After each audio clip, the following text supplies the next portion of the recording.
The silence after a cruel laugh can be louder than a scream. It started like any other Monday at Westfield High. Lockers slammed, sneakers squeaked across waxed floors, and tired students filed into their first period class. But for 16-year-old Emily Hart, this Monday would burn into memory with a pain she never asked for. She was the quiet one, the girl who spoke with her eyes more than her voice, who always sat in the back row, hoodie on, head down. She wasn't invisible, but people acted like she was. Until that day. Emily had always been different, not because she wanted to be, but because life had pushed her into shadows. Her father was in the military, always deployed, and her mother worked double shifts to keep the lights on. They moved town to town, school to school, and by now, Emily had given up on making friends. Being quiet was safer than being hurt. But sometimes, being quiet made her a target. She had barely stepped into Mr. Halton's class when it happened.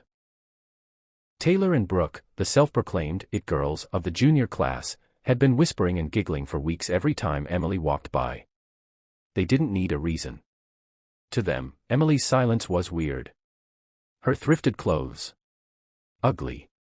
Her pale skin and freckled face. Ghostly. They'd thrown words before. Today, they threw hands.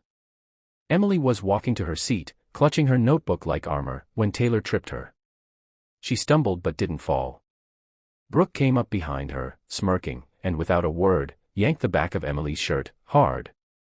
The seam ripped down the middle, her shoulder blades exposed. Her eyes widened in shock. Laughter erupted around the classroom like a grenade had gone off.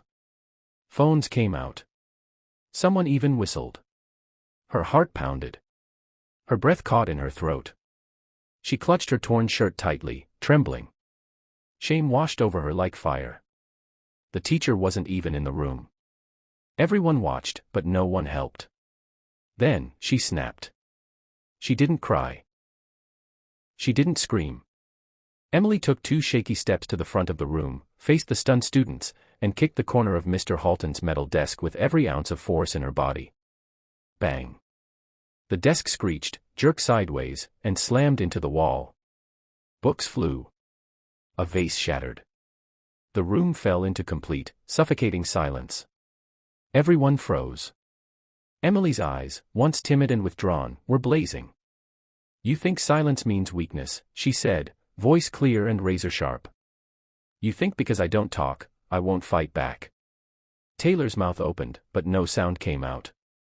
"Go ahead," Emily continued. "Laugh. Post your videos. Tell everyone you ripped a girl's shirt. Tell them what happened next." Even Brooke backed away a little. She had never seen someone so calm, so furious. That moment changed everything. Later, in the principal's office, Mr. Halton finally arrived and tried to make sense of what had happened. Emily sat still, her shirt patched up with a borrowed jacket, while Taylor and Brooke tried to spin the story.